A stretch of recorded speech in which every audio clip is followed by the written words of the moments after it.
If you close your eyes, your life, a naked truth revealed. Dreams you never lived and scars never healed. In the darkness, light will take you to the other side. And you find me there waiting. See if you just close your eyes. Ladies and gentlemen, welcome to episode 7 of the Essential Wrestling Podcast. My name is Karl. We are here once again with my good friends John Smith and the first ever PWP champion, John DeConti. And we are here thanks to in part our good friends at the Blackjack Media Networks, the Eastern Observer, and of course sponsored by ProWrestlingPick'em.com. Play against your friends, play against the universe. Gentlemen, how are we today? John Smith, how are you? Oh, I'm doing great. How you doing today, Al? I'm doing very well. Like I said, it's episode 7. This is our Stars and Stripes episode.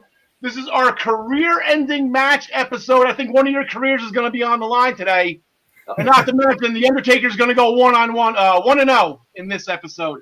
So this is going to be a fun one. John DeConti, how are you today? Very good, sir. Thanks for having me along again. And John, like I was mentioning you in pre-production in the gorilla position. Normally I make a Star Wars reference when it comes to our episode numbers. Do we even go into the new trilogy? Do we even mention The Force Awakens in the next two? There was a lot of hype and energy around 7. By the time we got to 8, Yeah. I enjoyed 7. 8 was a little rough. We'll talk about 8. I'll talk about 8 with Tyler when he gets there. But gentlemen, we had a pretty fun week in wrestling this week. The clock is ticking on Adam Cole. Tag teams are taking center stage in All Elite Wrestling. Every title was defended at Backlash. We have a new Intercontinental Champion as of last Friday. Christian, as you heard his lyrics at the top of the show, Christian had one more match. But we're going to main event, and we're going to main event the show with this week's picks coming up. There's no pay-per-views this weekend, but we have a lot of action coming up on all of the brands. But we're going to curtain jerk the show with the headline from Sunday night, the main event, the hyped greatest wrestling match ever between Edge and Randy Orton.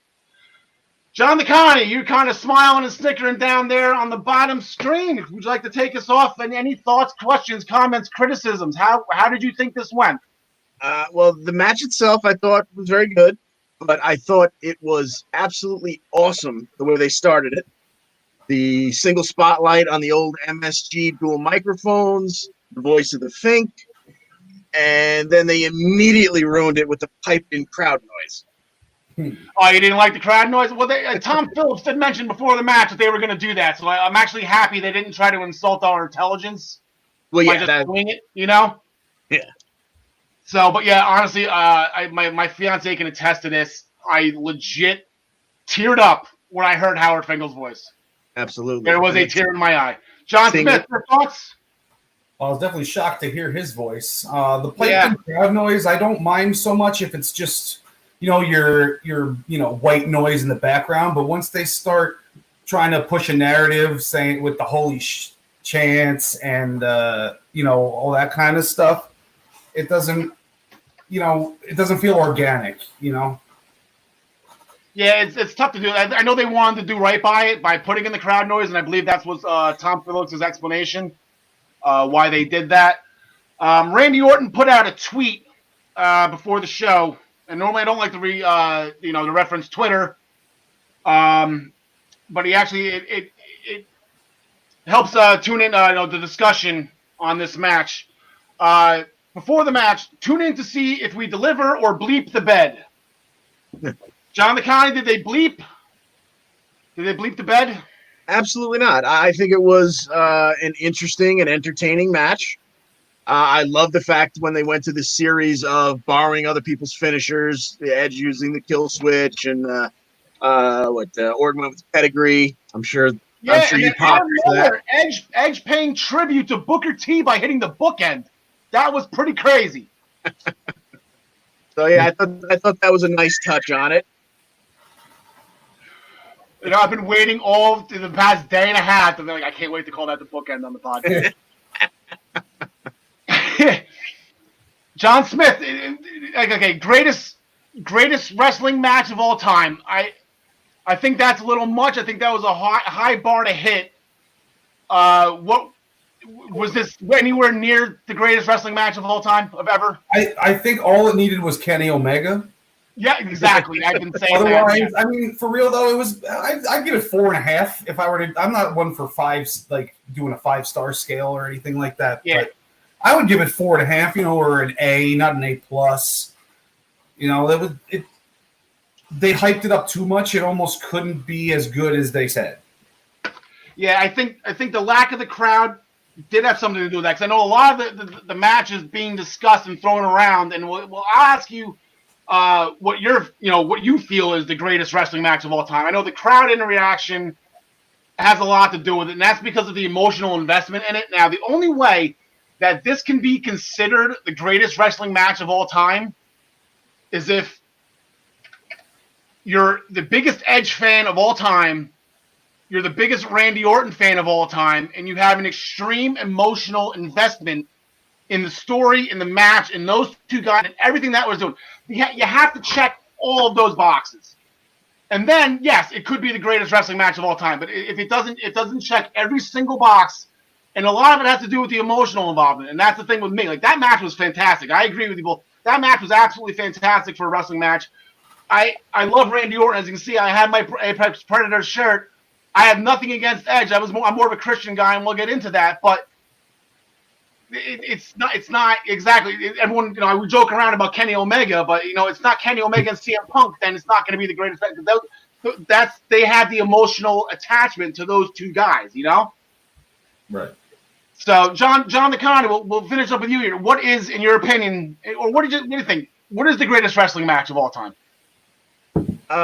We were talking about this in the gorilla position. It's easy to go with Steamboat and Savage, because that was an unbelievable barn burner. And John Smith, you might be a little too young, but I know as a kid, that match had me absolutely transfixed. But I think in the modern era, one of the best matches I've ever seen, I would have to go with either of the two.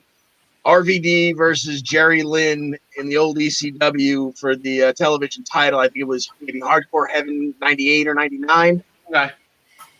Those matches were just holy S, start to finish, just about.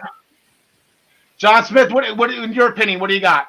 No, I gave it a little bit more thought, and I'm going to go with Austin versus Triple H in 3 Stages of Hell. Oh, nice.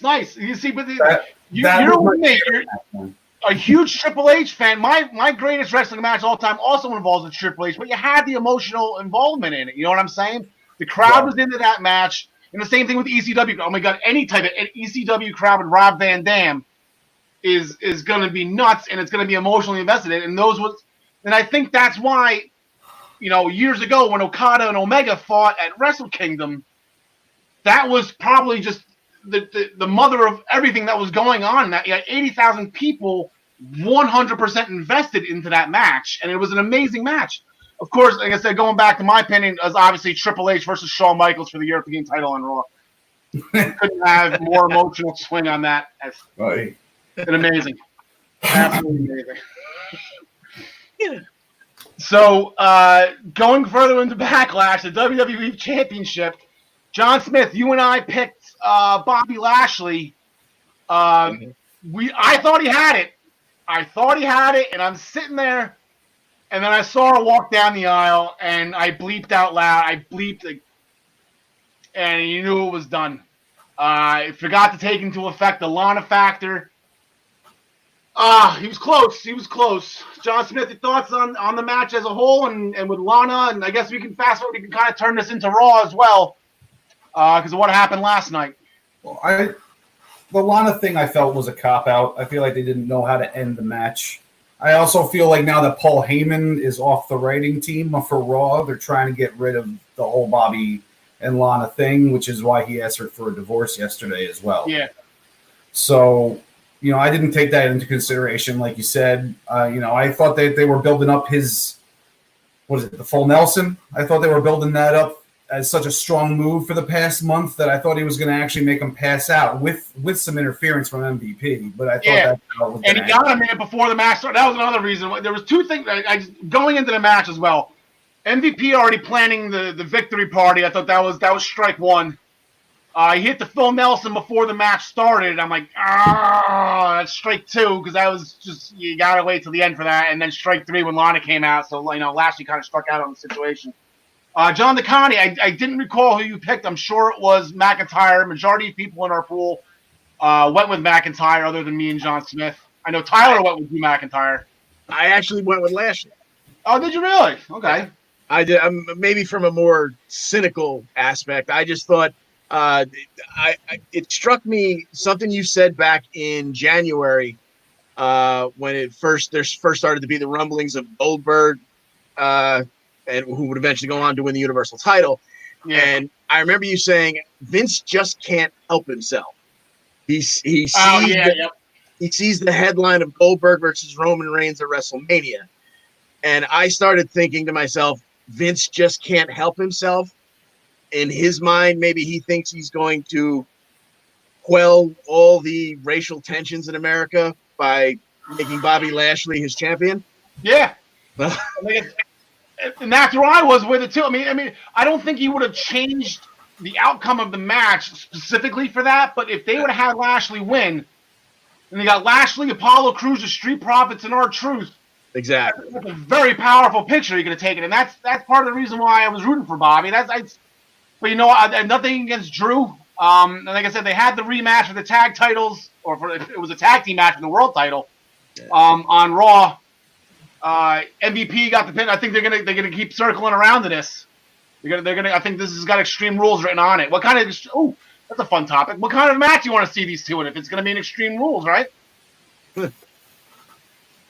What do you guys think about that? First one who wants to talk, go for it. I haven't thought about that either until now. As long as it's not a stairs match. Yeah. Remember that? Eric Rowan versus who? What was that? Mark Henry or Big Show? That was that tables, ladders, chairs, and stairs pay-per-view. They threw the chairs on the end of the TLC. And nothing on a pole. Nothing on a pole match. Unless it's Judy Bagwell. That's about to say that why wasn't that in the conversation? One of the greatest wrestling matches of all time was Judy Bagwell on a forklift in WCW. Oh my God! That wasn't Russo though, was it? That was before Russo. That wasn't Russo, was it? I just always assume if it's on a pole, it's Russo. She wasn't on a pole though. She was on a forklift. That's a good point. Good point.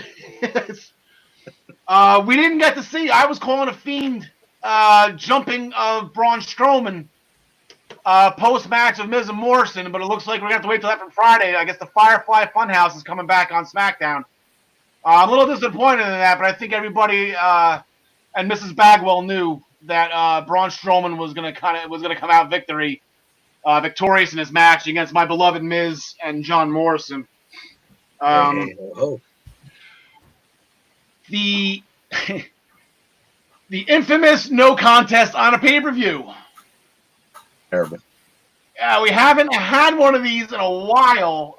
Unfortunately, like I said, over the past couple of years, when we've had to take no contest into consideration, if you look on the grand scale, there really hasn't been that many in the past 5 years when I've been really paying attention to it. But they got us with Asuka and Nia Jax. It ruined Tyler's perfect pay-per-view. He was 5-1, with that being his only loss. Can you justify doing a no contest on Backlash for this, John DeConnie? I'll shoot with you first. I didn't see the point in it. You were talking a couple of weeks ago. Nia has never beaten Asuka, right? No, never. So if you were going to have the two of them fight, what is the point of delaying a clean outcome one way or another? Either Asuka continues to dominate, which makes sense, or Nia finally gets her, the first check in the win column.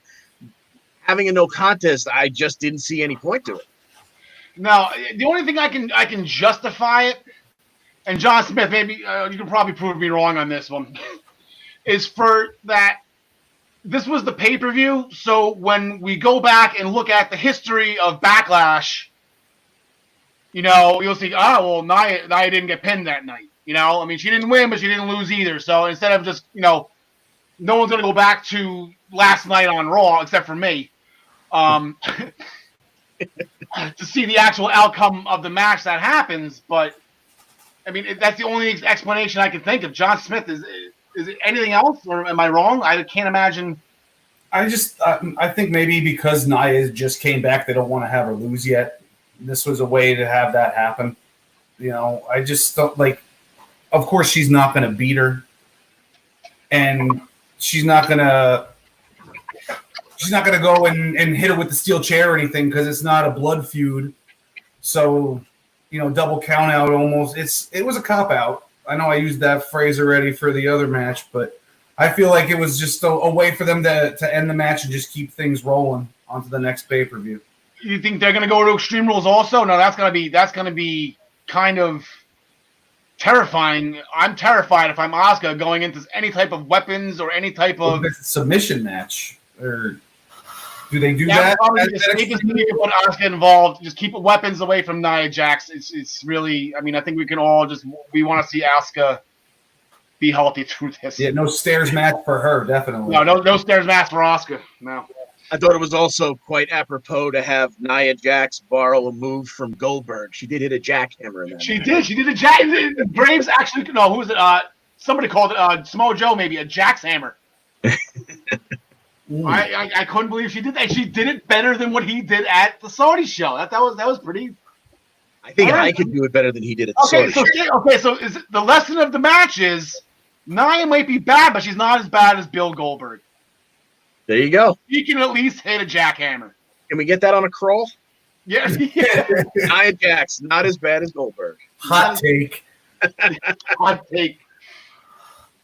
Speaking of hot takes, did you guys know that Akira Tozawa has ninjas on motorcycles?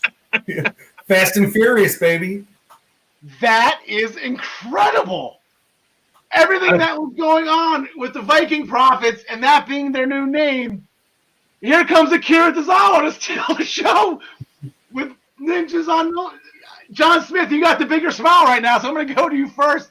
Walk me through all this. I love it. I love it as long as it goes somewhere. If it was just a 1 week thing just to get a pop out of us and that was it, then I don't like it. But if it's Akira Tozawa running around with a bunch of masked ninjas, people will call it a Dark Order ripoff maybe of some sort. But see, I didn't even think of that.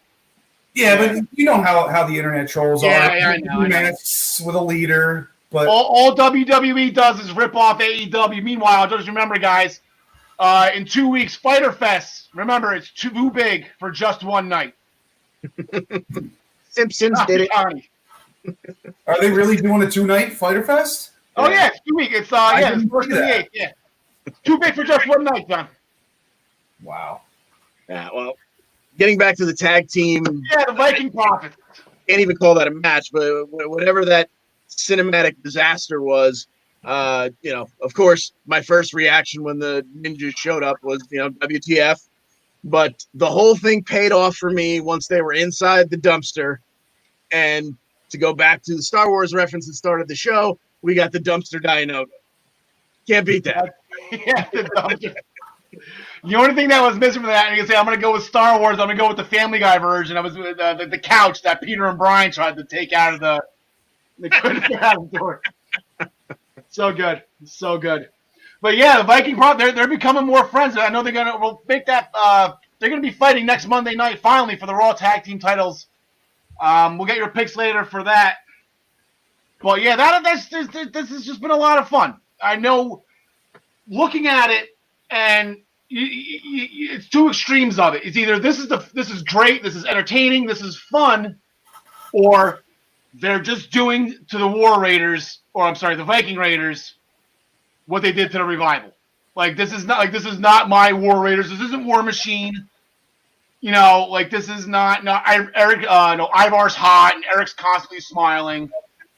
You know, like I like a little personality. Granted, I love the War Machine aspect part of the Viking Raiders more than anybody because they can do some damage. But let them have some fun.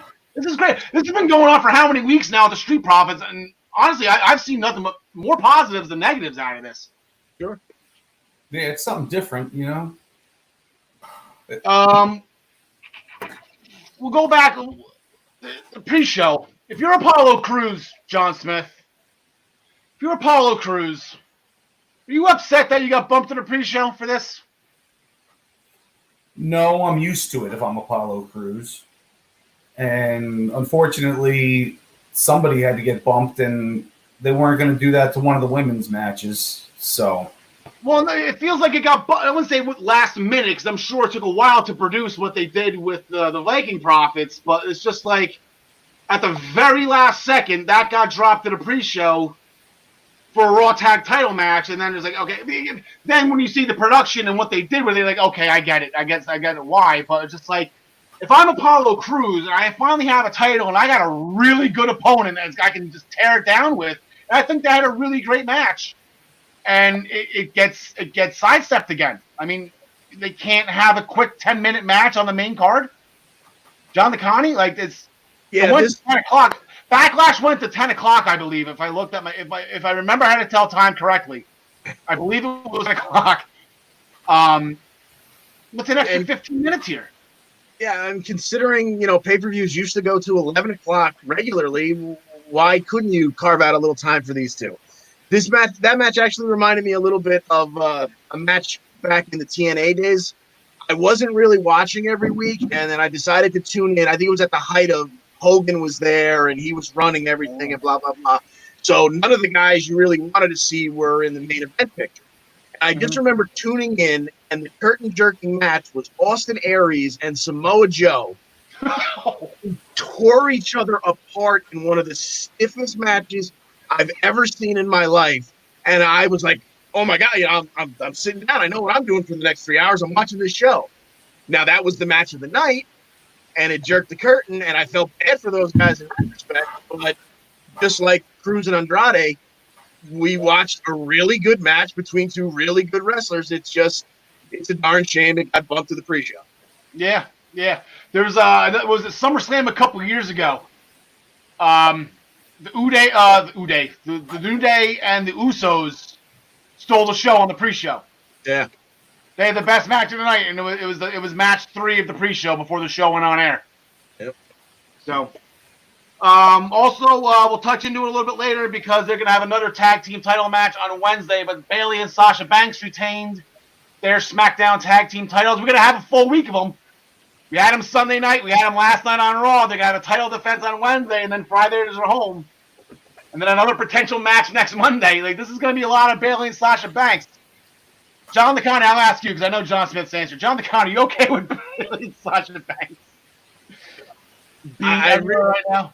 I was really looking. I had picked the Iconics in the PWP pool, and maybe I'm a little, jaded. I really enjoy them. I enjoy them in the way that they aggravate me, especially Billy. Peyton's lovely to look at. Billy drives me nuts, but for some reason I really like them. And I thought it was gotta be joking me. I thought that was a great opportunity in the 3-way for them to take the belts off of Sasha and Bayley without making them look too bad. And just, they could then turn on each other and get to what we all know is coming eventually, those two fighting for the SmackDown Women's title. Yeah. John Smith, I know you're not the biggest athletic supporter of women's wrestling like I am. But I tell you what, the way the match started, the way the groupings were, it was Nikki Cross, Billie Kay, and Bayley start for it, but then they each made the tag in, and you had Alexa Bliss, Sasha Banks, and Peyton Royce, and I had a little bit of a smile on my face. Those are 3 of my favorites right there. John Smith, your thoughts on the match in general? I'm sorry, what was that, John? No, I was just saying that's a nice 3-way. It is a nice triple threat. Yes, it is a great. I would watch that triple threat. I think Bayley's really getting better as a heel, though. I didn't really like her as a face. I think the heel work that she's doing is really good. I think the promo she cut last night on Raw was really good too. Yeah. I feel like she's a different type of heel. I don't know, like the ding dong. It's almost like she's trying to be a heel and it's coming off so bad that you hate it. Yeah, like she can't do it, and that's why you hate her. You know, like it's working for her though. It's like the ugly girl that finally got in with the popular crowd, and she doesn't know how to act. Exactly. There you go. We'll use the last match to transition into SmackDown. Jeff Hardy threw a bottle of urine in Sheamus's face. And I believe he used the exact quote Shawn Michaels used when he did it to Vince McMahon a couple of years ago. I did not see that as it happened, live that it happened. I saw somebody posted that, and I didn't realize it was a complete ripoff. But Sheamus got the buyback win from the tournament. Funny little thing, and why I want to bring this match up, because Sheamus mentioned, I guess, that he was questioned by the police about the whole incident that happened on SmackDown, and he's still walking around, not in jail. So apparently it might not be him, but is there anybody else with red hair and a red beard running around SmackDown that's kind of garbage enough, like trashy enough? His hair and beard, they could color it. Yeah, I don't know. Is this at all Sami Zayn? I could see it being him. You never know where they're going. They probably don't know where they're going with this yet. I don't think they do either, and I don't think Sami Zayn's the correct answer is Baron Corbin. I said that when this happened. Sami Zayn, I would have absolutely zero to do with either Elias or Jeff Hardy or anything. Like, I don't know. Well, it was the Intercontinental Championship tournament. Maybe Zayn was just trying to take everybody out one at a time. But then they didn't follow through with that. He did, and they didn't. No. There were no other mysterious attacks. Yeah, but just somebody mentioned, it could be Sami Zayn. Like, oh, it can be, red hair with a red beard, and Sami is on SmackDown. I don't know. I think that's a little food for thought right there. But the big story on SmackDown is number 86.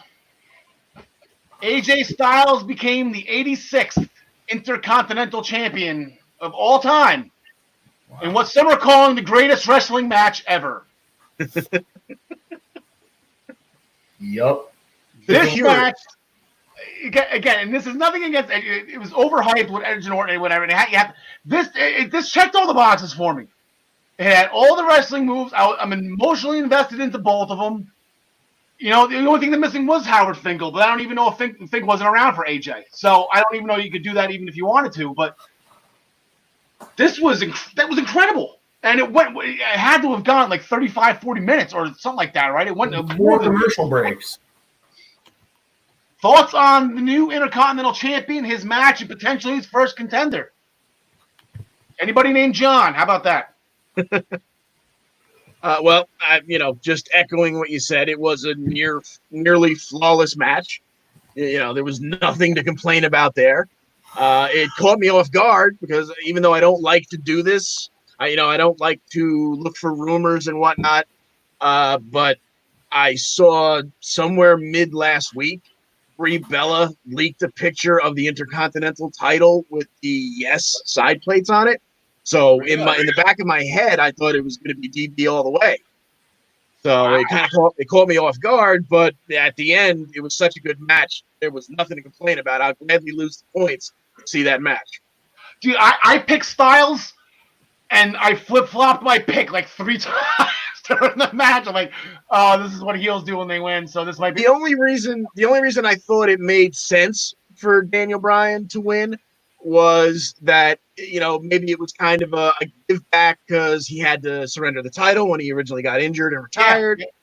And secondly, that the whole point of AJ going there, I assumed, was to go after the Universal title. And regardless of him coming off a loss, I figured they were going to find some way to put him in the mix for the Universal title. So, yeah, that makes sense. John Smith, who did you have in that one? I had AJ before the tournament even started. I thought it was a foregone conclusion. Yeah, I remember you commenting about that. I do remember you commenting about that the reason why he was on SmackDown. Okay, I'm sorry. Continue your thought. I cut you off. Yeah, well, and then they moved him to SmackDown, so then it was even more so. And I just think it was a shame that this wasn't on the pay-per-view. I think that the only reason it wasn't on the pay-per-view was because they knew it was going to be better than Edge and Randy Orton. Yeah, and we watched this thing with 4 commercial breaks. Like you said, it was a half hour, 45-minute match, somewhere in between there. And we had to watch commercials every 6 minutes. Yeah, and I'm actually, to agree with your point, but to go against it at the same time, the fact that they did go 30 minutes and they were able to have they wouldn't be able to have that type of match at Backlash.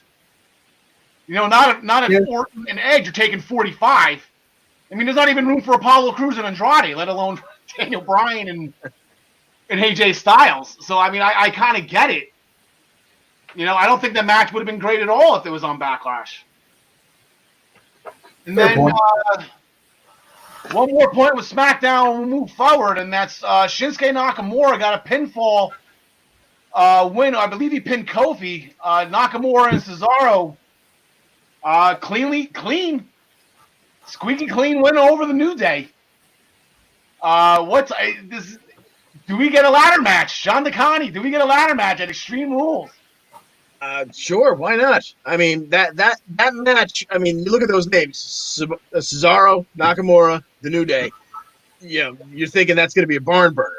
That match wasn't all that fantastic. It had a couple of awkward moments and whatnot, but I was actually happy at the end of it that they got the roll up on Kofi, because that tells you, all right, now they're going to get their title match, and now you can just let them play. And I have no doubt that it will pay off. You want to see a ladder match at Extreme Rules, John Smith, or do you have something else in mind for these guys? Because, I agree with John DeConnie. These guys can kind of tear it up.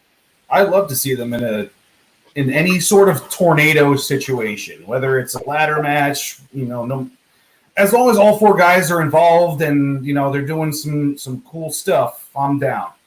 Yeah, good, man. Yeah, that's. I really hope that gets the time and the effort that it deserves. Because, again, they could have easily, that match, was the Friday before pay-per-view. When I saw title match added to Backlash on Sunday, I'm like, all right, cool. They put the SmackDown. Oh, wow. They put the Street Profits in. Okay.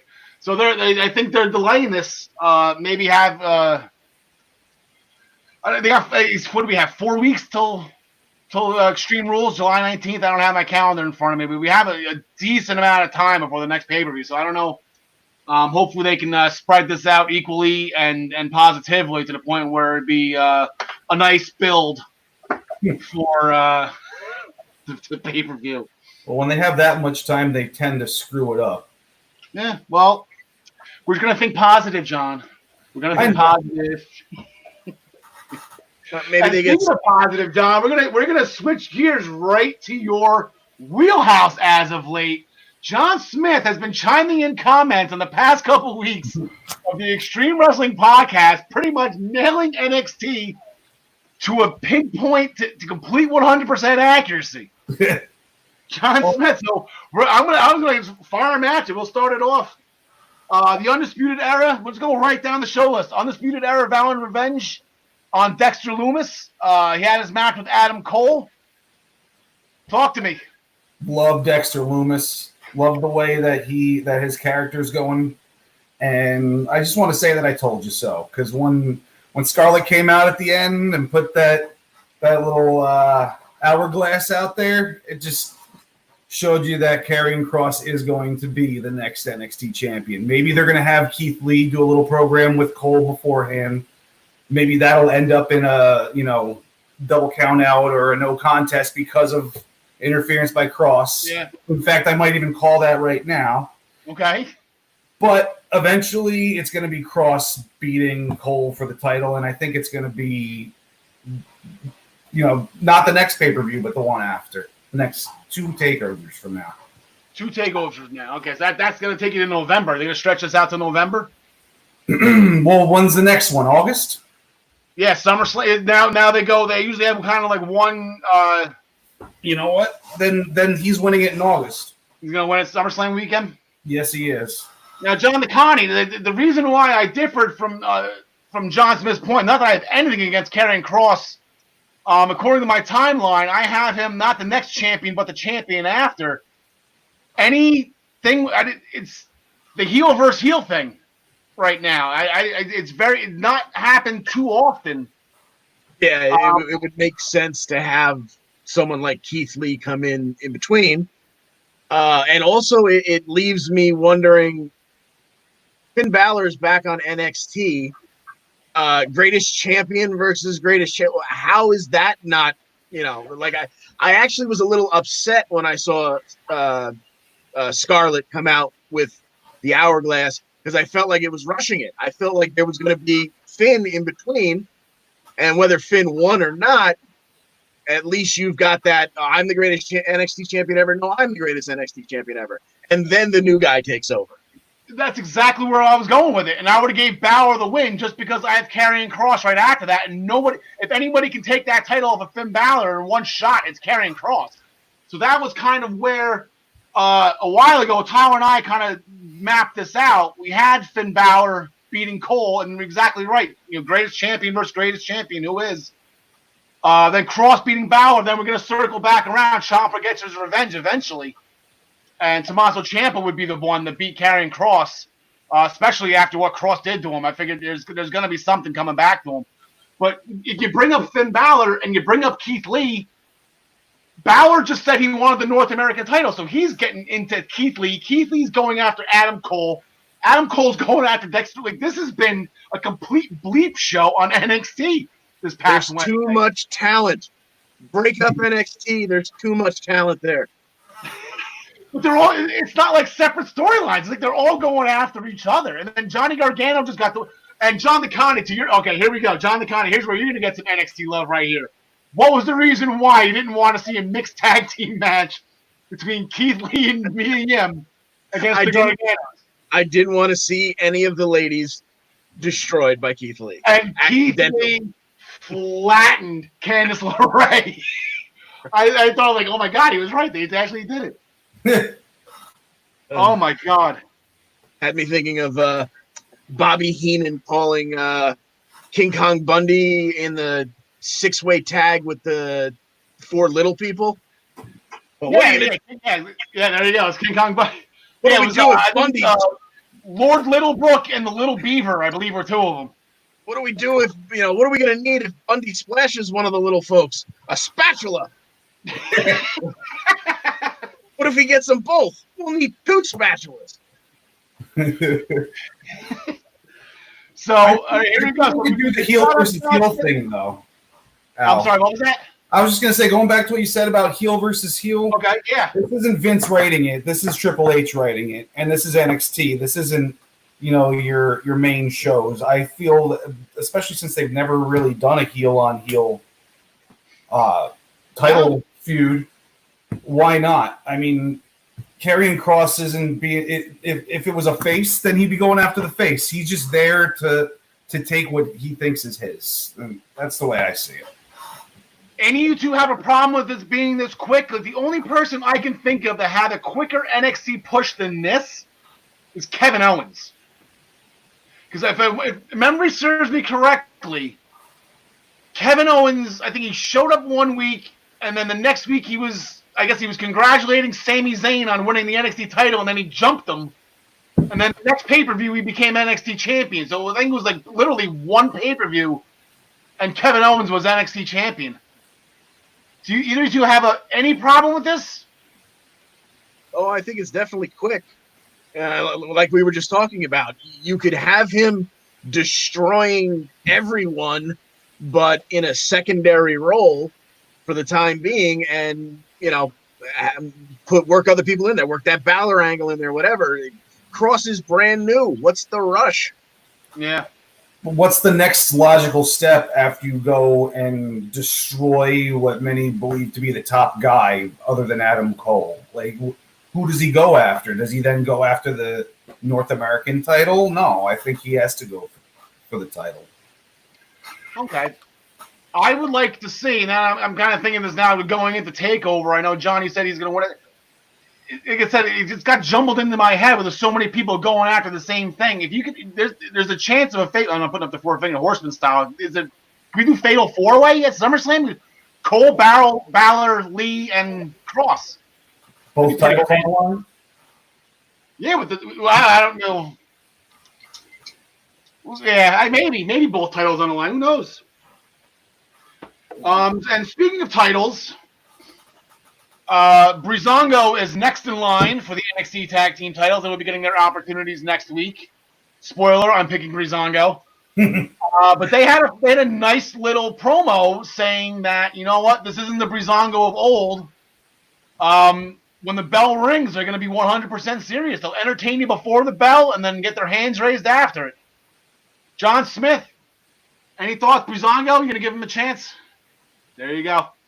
No chance in hell. No, not this. No. They're not taking those belts off of Imperium. Why are you going to give them to Imperium? Just have them lose to Breezango right away. Because they needed to call up Matt Riddle. I don't know if this. I mean, granted, it was a circumstantial title change, I believe. I mean, there's no reason to take him off Matt Riddle if you're not calling him up. Like that's not. I don't think that was an accident that happened. Yeah, but it makes them look weak if they have on their first title defense, they lose them after they only won because Thatcher ditched Riddle. Yeah. You know, so it makes them look weak. I can't see them doing that. But they don't even go there. I spy a Jersey girl real quick on NXT. Casey Catanzaro. Out of left field, jumping in against Dakota Kai, had a nice little match. Dakota Kai and Raquel Gonzalez kind of jumped him afterwards. Caden Carter came down. We're getting some tag team action here. Kind of want to throw that out there because I'm trying to find a way for Shotzi Blackheart and Tegan Knox to win the tag titles Wednesday. So if they're building up these tag teams, why not leave the tag titles down on Wednesday nights for a little bit? Perfect, sure. Yeah. And I believe actually Casey Catanzaro, what was she on back? Somebody was in the crowd. Oh, she was with the Street Profits. Was it last night? She was dancing with the Street Profits. It was her, and it was the guy, the electric guitar guy. He was incredible. Bergenheimer or something like Bergenhofer. Did you see his one match on NXT? I did not see that. Yeah, dude, this guy plays an air guitar like you wouldn't believe. Like picture what you think is the greatest air guitar. Like screaming. Oh my god. He actually had that NXT episode. The crowd was actually chanting for an encore. So Triple H sent them back to do an encore, and it was a WWE exclusive after on the website.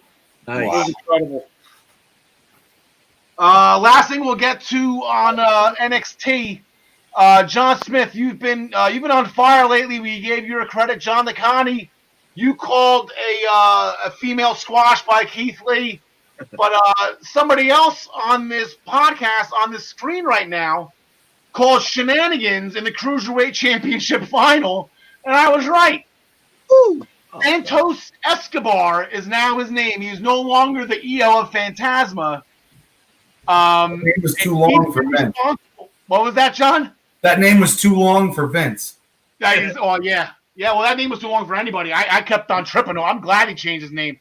I kept on tripping it over it every time I tried to pronounce it. But don't worry, because we will be calling Dominic Mysterio El Hijo de Mysterio in honor of going forward, just to make sure that Phantasma's legend lives on. But he was responsible for the kidnapping of Joaquin Wilde and Raul Mendoza, and they got a nice little luchador clique going here.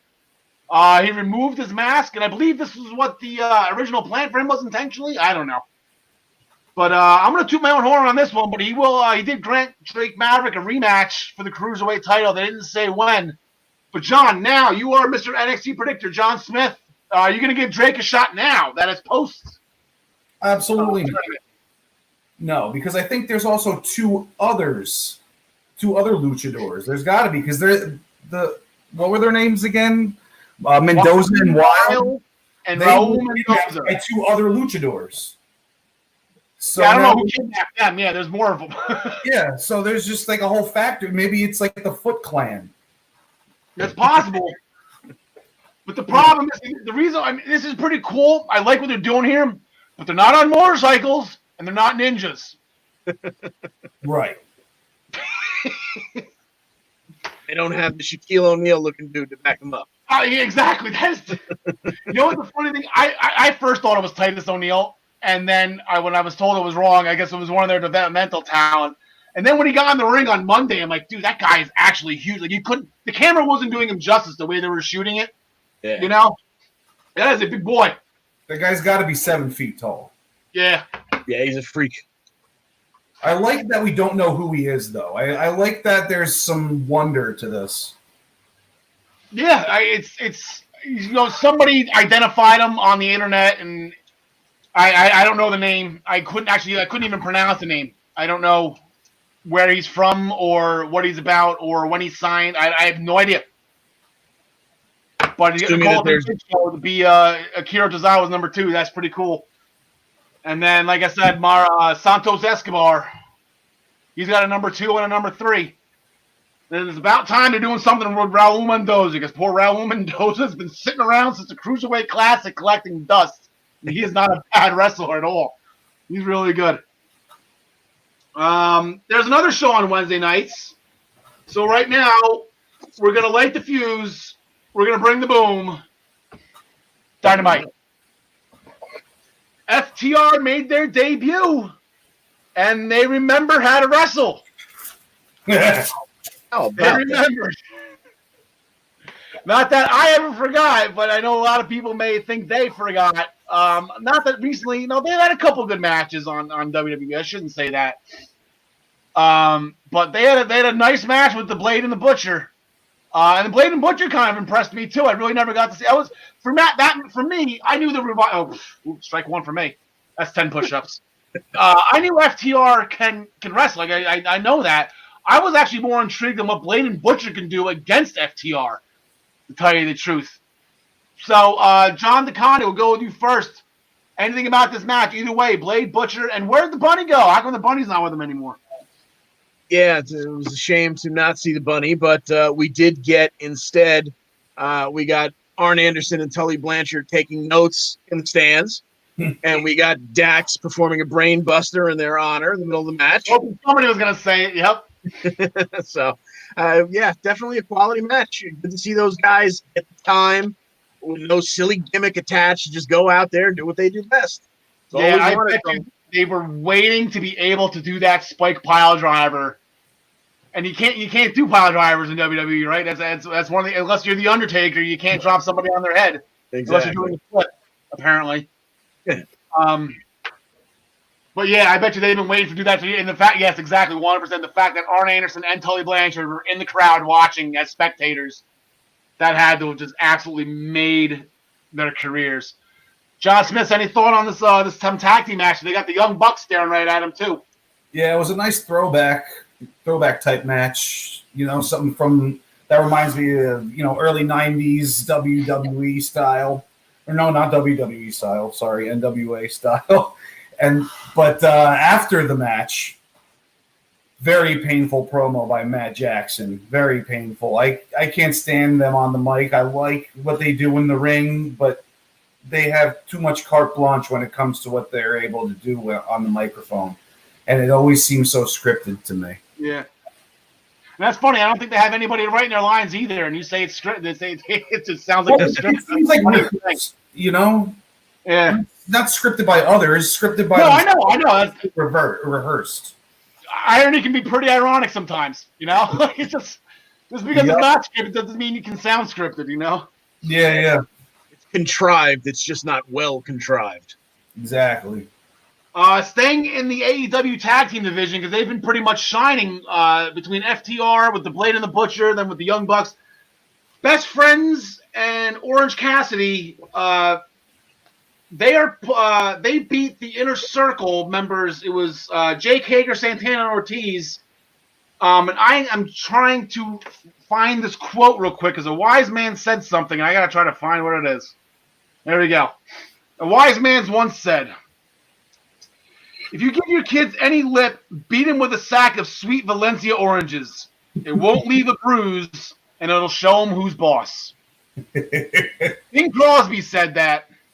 Chris Jericho took it a little bit too literally, and he beat the. He blooded up Orange Cassidy with blood oranges. I like how Shivani kept on beating that to death. Even blood oranges. The dude Santana Ortiz bit into one, and it was a regular orange. What? How do you tell if it's how do you tell if it's a blood orange or a regular orange? Is blood red on the inside? It's red on the inside. Okay, so how does that? I don't. Don't let facts get in the way of a Tony Schiavone. Yeah. It still feels like WCW when he's talking. It does. God, I cannot stand I was never the big Shivani's fan. I'm still not. Penzer's the same way. It kills me listening to Penzer on Impact. I don't know what it is about David Penzer's voice, but it just drives me nuts.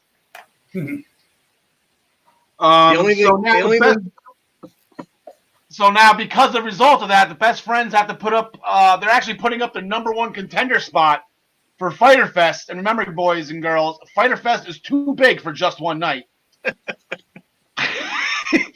going to fight Les Sex Gods, Chris Jericho, Le Champion, and Sammy Guevara. That's going to happen. We'll make that pick in the main event of tonight's show. And where else are we going with this? Speaking of Sammy Guevara, he actually had a nice match with Cole Cabana. That actually match was a lot better than I was going to make it out to be. I thought it was going to be a little bit more of a squash like what Jericho did to him. Yeah. But Sammy and Cole put on a nice little show. Sammy got the win. Cole Cabana still, I guess, being recruited and following the Dark Order, so that you got to pay attention to that. But then we got a couple faces of Matt Hardy. John Smith, I know you're a V1 fan more than any part of him. Did you enjoy your Matt Facts? What does he call him now? They weren't Matt Facts. Matt Fact. I can't remember what he was calling him. I don't remember, but it's still classic stuff. It's still cheesy. I love it. Yeah. He used his old music. Oh, yeah.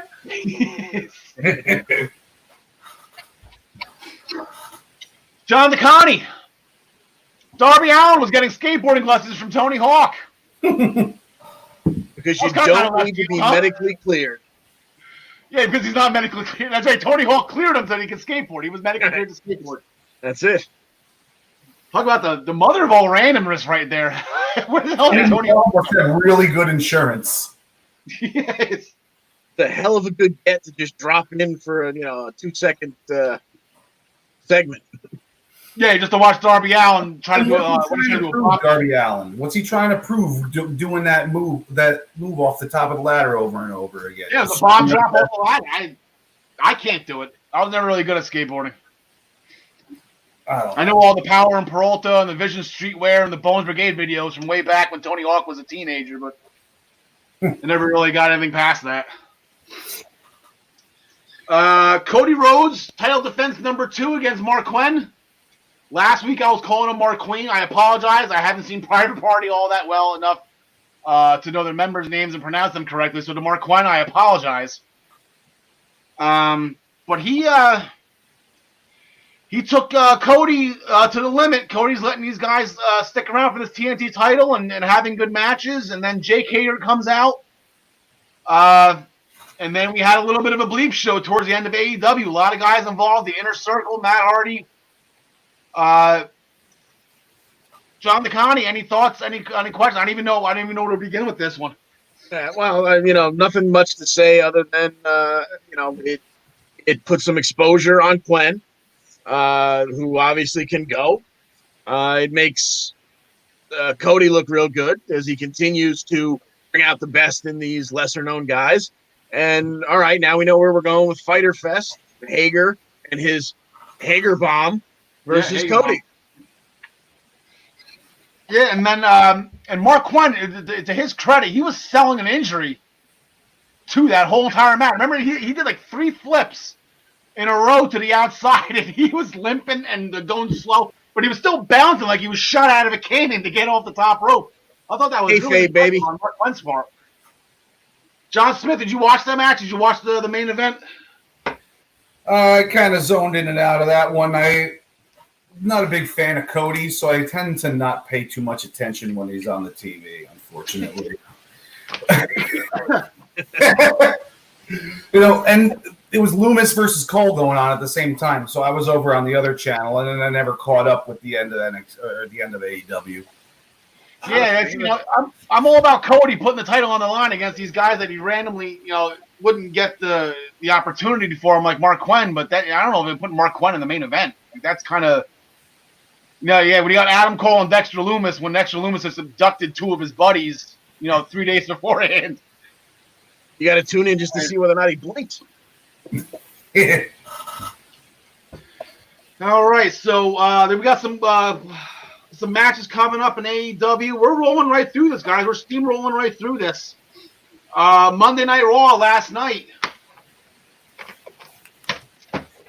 I got the text earlier to set my DVR from a good friend of mine named Kenny P, who actually just sent me my new Tito Santana autograph plaque back here. If you guys notice a little difference in my set.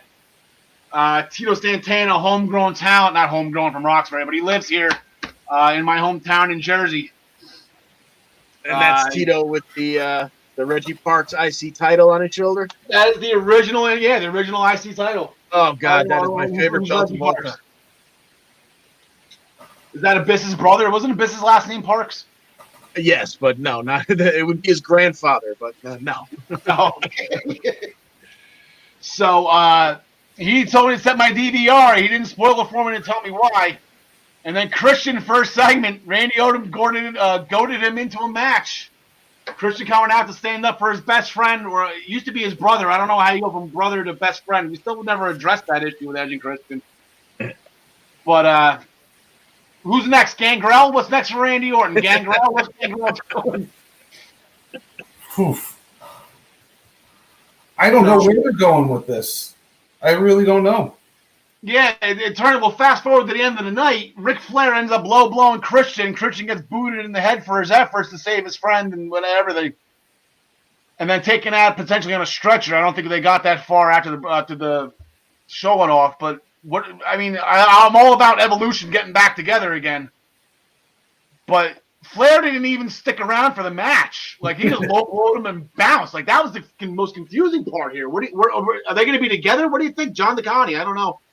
Yeah, I really have no idea where they're headed with this. I mean, if Edge is truly injured, and you originally had plans for SummerSlam with him, those plans are gone now. Well, what are they trying to do? Are they trying to slow things down and find people to kind of proxy for him until then? He's certainly not going to be back by SummerSlam. He's 46. No, Randy Orton gave the medical update. Edge will be back July 2029. Exactly. I don't think even Vince can find enough BS to stretch it that long. Now, John Smith, is this going to continue with Christian? Like, is he? Are we doing the exact same thing happened when Edge retired and just having Christian fill in for Edge the rest of the way? I think they just scrambled to figure something out yesterday, and I think eventually they're going to do a cinematic match with Randy and Edge, like a real cinematic match. Yeah, like where his arm is in the sling because he's injured, and it's going to be more like a movie, like the Undertaker thing. Okay. So that way he's not in any danger of getting actually re-injured or anything like that. Sneaky match of the night. I almost jumped out of my chair. We're going to go back to Apollo Crews for a second, but Shelton Benjamin, God, I miss him so much. Benjamin. Oh, Shelton Benjamin. Oh, that's right. He had the Uso. Shelton Benjamin. Oh, I would love to do something. You know what? I guess MVP getting involved here, trying to talk to Crews turning him down. Shelton Benjamin as a heel. John Smith, you want to see Shelton Benjamin join MVP, join Lashley? I'd love to see that. I'd love to see him get used and be on TV more. He's still got it. He still got it. 100%. He never lost it. I mean, I guess he was wrestling ever since he's been away, but ever since when they re-signed him, I almost jumped out of my chair. I was so happy when I heard that they re-signed him. And then it's like more intimidating now that everybody in WWE is smaller than they were 15 years ago. Yeah. John Nicani, and more Shelton Benjamin love. We need it. He needs it. Oh, yeah. Shelton Benjamin is so good. Why is this man not, only on TV once every, 6 weeks? You see somebody pass him backstage, or once every 2 months he gets a match? Come on. I tell you what, if MVP can land Shelton Benjamin, and then he's got to land, and I've been saying this for months now, and you can go back to the Facebook, the Off the Top Rope Facebook page to, call me out on this, how long I've been saying this. MVP needs to get Ricochet and Cedric Alexander. And that's a nice faction right there. All right. Can I ask one question? Sure. All right. Some of the biggest moments or most memorable things in terms of merch, in terms of memories, are in the history of wrestling. Yeah. The Four Horsemen.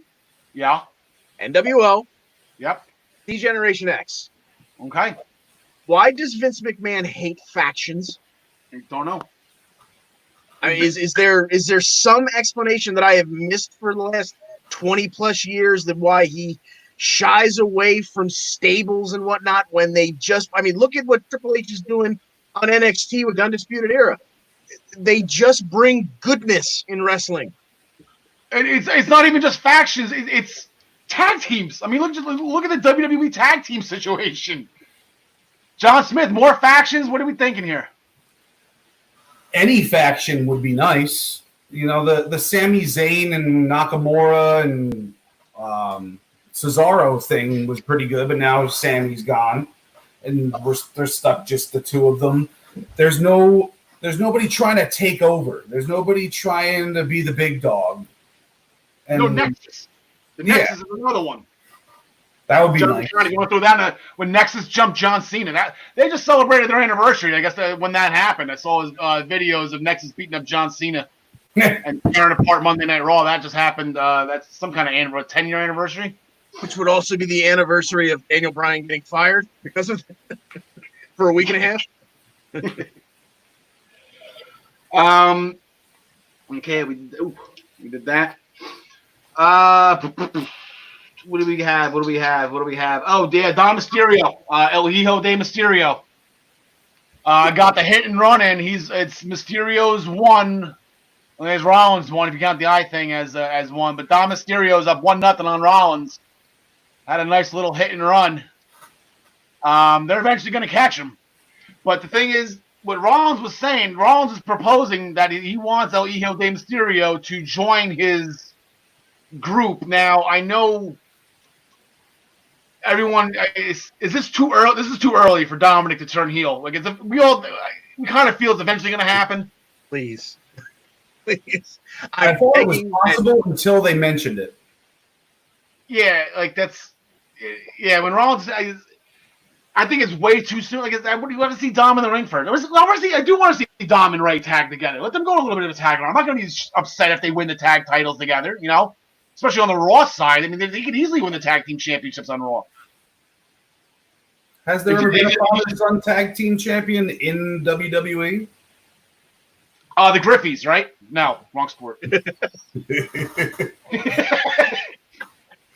I'm not the only one who has that pop in his mind instantly. No, I can't think of. That's a good question. Nothing. No, I can't think of anything off the top of my head. But yeah, as long as Dominic, when he turns heel, as long as he changes his last name to Guerrero, that's the only thing I want to come out of that. Oh, I want that. They got to bring Vicky back for that too. Yeah. Yes. And then like I said, the WWE Championship was defended in a tag team match. McIntyre let Truth get the win. Truth was kind of harping earlier that nobody believes in him. He wanted Drew to believe in him. It was a nice little show by Drew McIntyre to show Truth that he believed in him to get the pinfall. Threw the rocket launcher onto MVP. Truth gets the win, even though his title wasn't on the line, which was absolutely hysterical. I got you. I'll fix it. He fixed it. That was good. So that pretty much covers the week. We talked about Impact last week. New Japan, I didn't get to check to see results of night 1 from the New Japan Cup. Either of you two have New Japan Cup tournament updating? No? All right, cool. Unfortunately, no, I don't follow New Japan. Yeah, it's tough. They just started a new tournament today. I think it was this morning. Actually, I did check it this morning before I got up from work. I was up at work at like 6 a.m. and I think it was the third match of the tournament was going on at that point. You gotta get up early to watch New Japan. It's very, I think it's like 2 a.m. or 3 a.m. Eastern time zone. Well, they used to be on Access TV. Where are they airing just online now? I think it's the same. It's the same as the WWE Network. I believe it's $9.99 or whatever they're doing, or $8.99 for the New Japan World.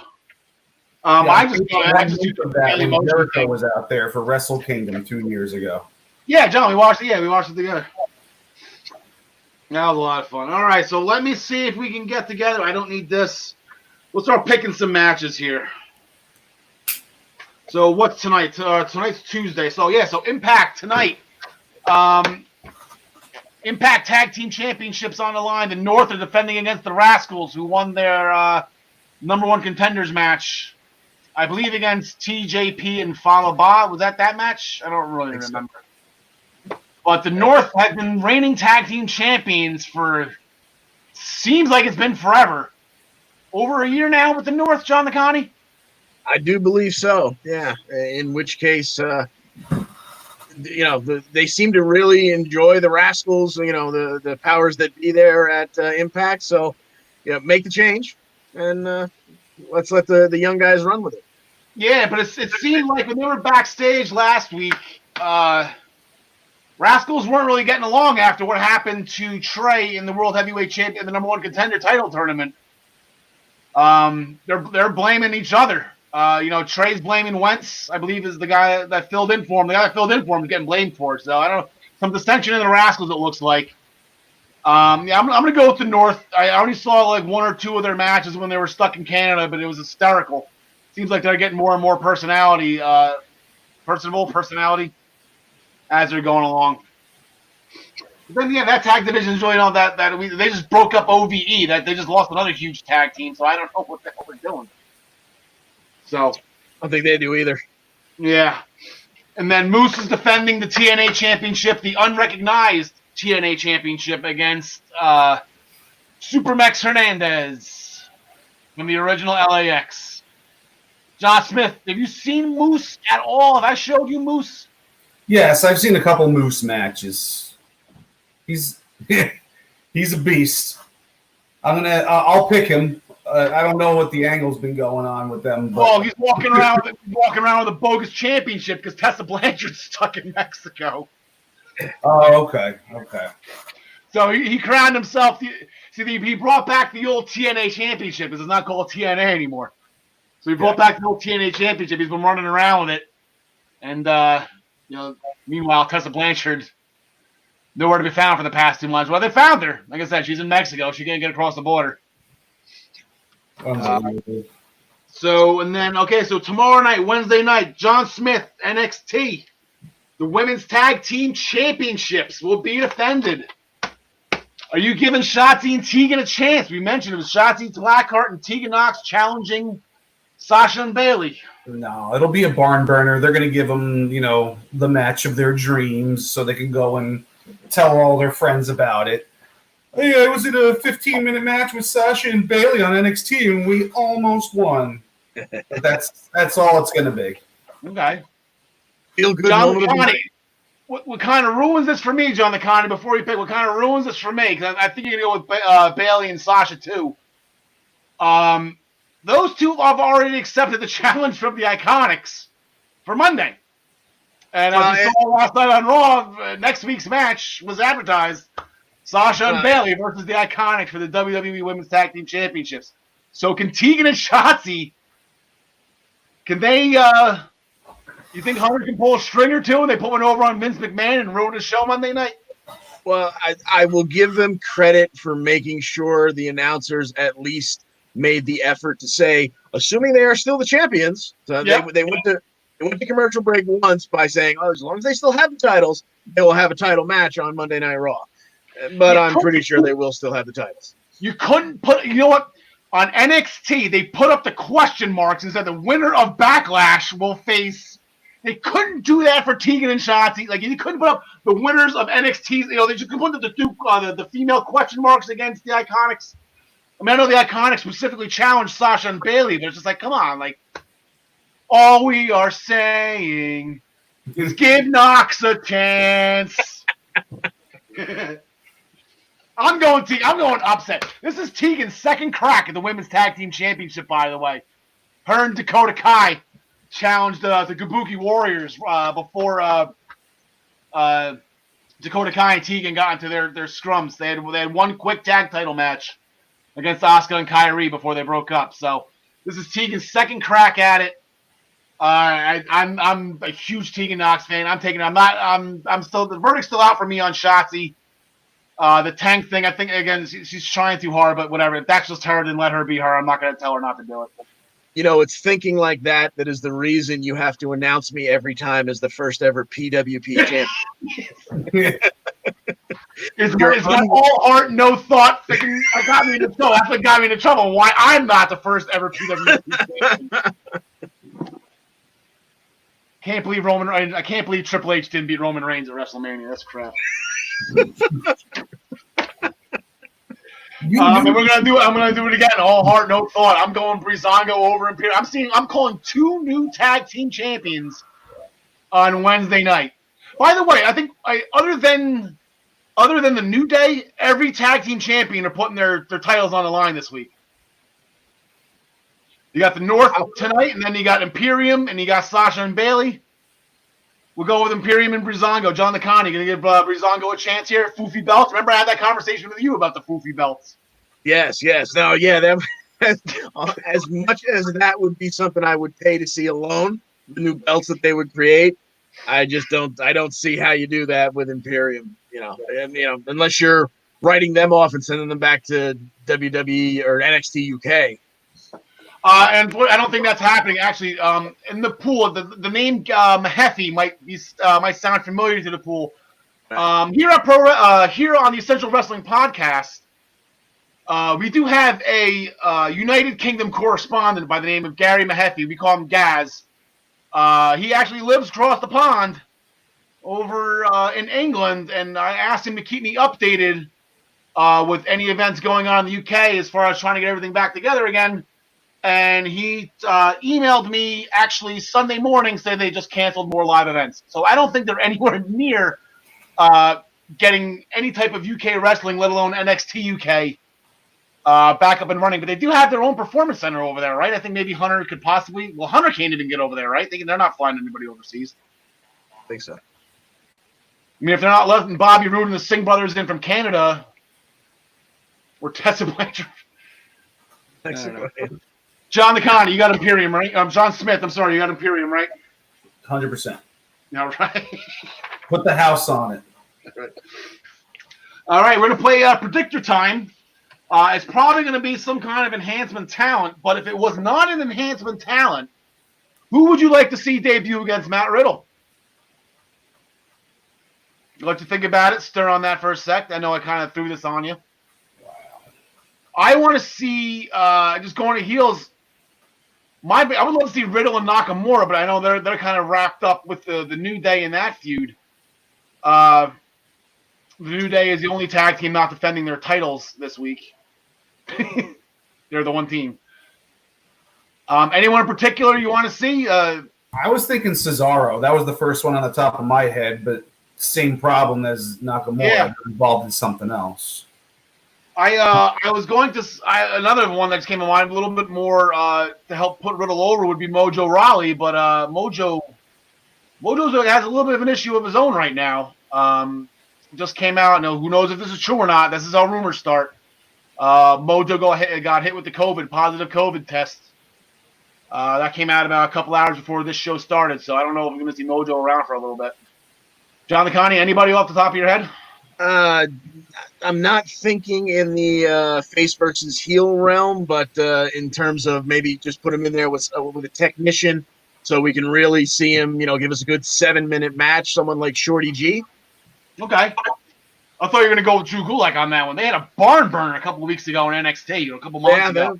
That would certainly work as well. Yeah, I'd love to see Shorty G versus Matt Riddle. That would be great. Sick match. Apparently, Drew Gulak and Matt Riddle used to be some kind of tag team or faction or clique or in some other promotion. I can't remember what it is. Oh, really? On AEW this week, we got 2 huge tag team matches. The number 1 contenders, Best Friends, putting their Fyter Fest spot on the line against Les Sex Gods. In turn, the tag team championships will also be on the line when Kenny Omega and Adam Page defend against the Natural Nightmares, and that's where the Bunny went, because the Bunny is with QT Marshall. Now, who is Dustin Rhodes to tell QT Marshall that Allie can't be at ringside? Like, what is this? I have not seen QT Marshall once have any issues being distracted. Okay, so they're holding hands and being all lovey-dovey. That's not a match. Like, QT will concentrate on the match, right? That whole thing. We have like brackets in front of us right here where it seems like the winners are going to go to Fyter Fest. You see any changes from Omega and Page versus Best Friends, or you got any upsets here, John DeConnie? No, I definitely see Best Friends holding on to their spot, if for no other reason than there's so much other things you can do with Jericho and Guevara, but specifically Jericho. So they, just having Orange Cassidy at ringside, that's going to bring eyeballs to the television. I mean, come on. So you want the Best Friends in that title match, and then you can just do literally anything with Jericho, and it's going to be entertaining. So use him somewhere else in the show. Yeah, John Smith. Yeah, I 100% agree with all that, and I got the Best Friends winning those titles at Fyter Fest. I'd like to see that happen too. Like I said, I feel like Page and Omega is going to be combustible at some point. And they're not a tag team. No, it's going to last as long. What's that? They're not a real tag team. Give us a real tag team as tag. And they have so many of them on that roster. They're 100% correct. They don't need you don't need guys as your first tag champs forever like that. But then what's the point in kind of putting the hostility within the elites? But like when there was the grumblings of Page was constantly ready to walk away from the elite, walk away from his tag team partner, it kind of seems like that's calmed down. You would think that would be front and center when they were ready to lose that, so then they could go on a nice, one-on-one, tour of the world, fighting each other for the next couple of months. Exactly. Yeah. Exactly. 100%. I'm going to go. Yeah, Omega and Page. I feel like Dustin and QT and the whole Alley thing. Whatever. They're just going to be distracted doing their own thing. That's his own storyline for whatever reason. So Page and Omega advance, and I feel like it's setting up for Jericho. You're right. You can do so much more with Jericho at Fyter Fest. I mean, you have to do Jericho and Orange Cassidy. Yeah. Blood Oranges on a pole match. Yes. That is definitely possible. Yeah, I do. You're right. I can hear Siobhan now screaming and yelling. I will retract my earlier statement of nothing on a pole. You put Blood Oranges on a pole, I'm there. That's the exception. That's the one exception. As long as Jericho's involved, it can be anything on a pole, and I'll watch it. Unless it's Jericho on a pole, I don't need to see that. Cody, I believe, is still going to have. They did announce last week that he is still going to have his weekly TNT Championship tournament match or TNT Championship match. But they have not announced an opponent yet. This is going to be maybe his first open challenge, so to speak. I'm out of guesses right now. Jungle Boy was already one pick. I'm going to keep my mouth shut. I have absolutely no idea. I don't know who else does. Maybe Luchasaurus. I have no idea. I I don't see Cody losing anyway. Marco stunt. Marcos, that'd be fun. Just run through the Jurassic Express. And then, because that's going to set up, because Cody and Hager's already set up for Fyter Fest. And like I said, Cody's going to roll with this until Lance Archer decides he wants to come back and accept that open challenge. I'm still hell-bent on that. Yeah. In a similar note, okay, so now we have two comparisons. We have two just put the picks aside for a second. We have two comparisons here. So we have Lance Archer, bat out of hell, goes into his first match and loses, and then you have Karrion Kross, bat out of hell, and he wins, and now he gets. Is that the difference? I know, what do we? It's Triple H versus Cody. Like, what do we? Who's right? Who's wrong?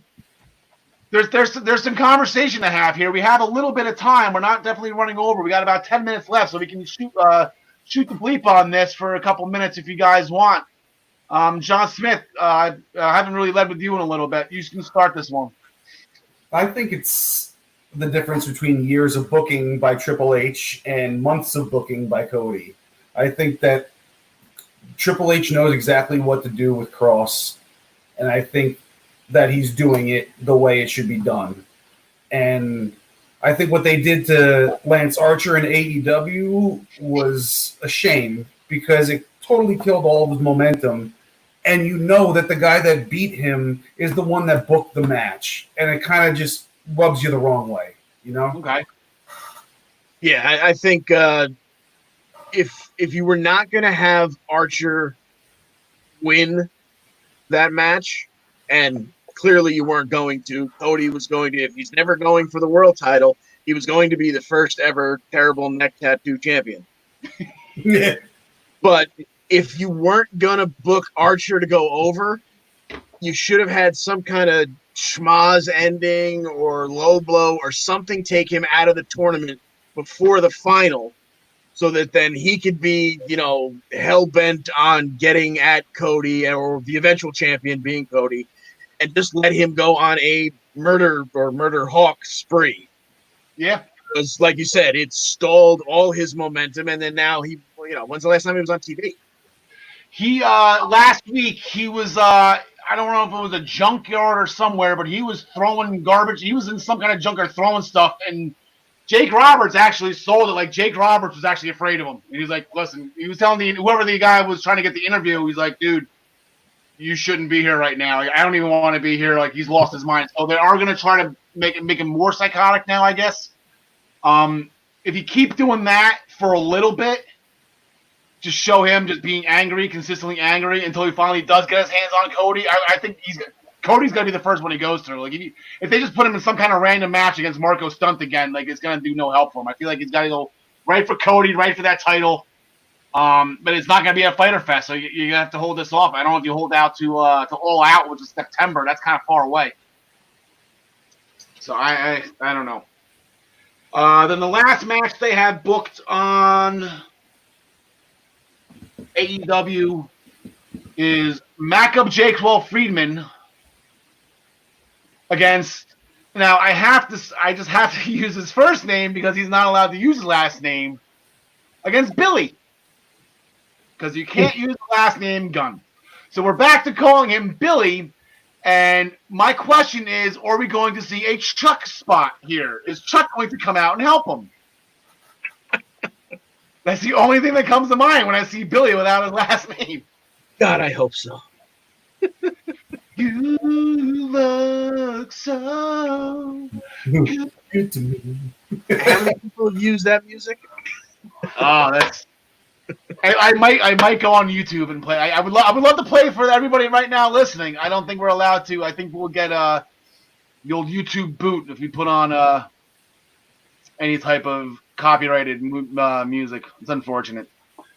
But the one thing that is copyrighted that I can use is that these picks were brought to you by ProWrestlingPick'em.com. Join the Essential Wrestling Podcast pool to play against us and pick against us for pay-per-view events, or you can create a pool with your friends. If you don't want to play with us, that's fine. We don't need you. If you have your own set of friends that you want to play with, Feel free to leave us out. Anything else? Any final touches on the week? We got about 5 minutes left here. Any questions, comments, criticisms on the week's events? Anything coming up? John Smith, you can lead if you like. I just want to say I'm happy that Io Shirai finally became champion. I haven't been on the show since that happened, and I love the way she won. I love that she beat Charlotte Flair, but I don't like the fact that they couldn't have her pin Charlotte Flair. It wouldn't have damaged Charlotte in any way in a triple threat match to get like blindsided by an Io moonsault, kind of like a reverse of what happened. And so that kind of aggravated me the way that it ended, but overall, I just want to send out my love to Io Shirai and to Asuka too, because I love her more. Yeah, I was going to say, 3 of the 4 major women's champions, singles champions, Asuka, Io Shirai, and Hikaru Shida, all from Japan. Japan women representing in professional wrestling. Not as good as Jersey girls, but they're doing all right, those Japanese women. John DeConnie, anything you want to throw out there before we wrap this up? Speaking of Jersey, do I spy a Jersey guy? Joey Janela's from Jersey, correct? Joey Janela is Jersey. Oh, that's right. Him and Sonny Kiss. Well, that's on tonight on Dark, right?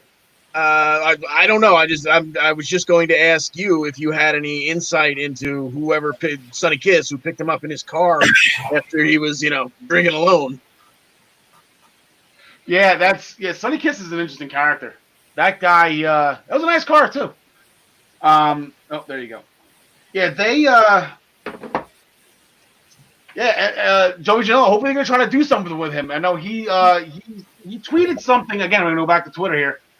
He was in the main event of the first AEW pay-per-view in a non-sanctioned match against freaking Jon Moxley of all people. Tore it down, and you haven't seen him since.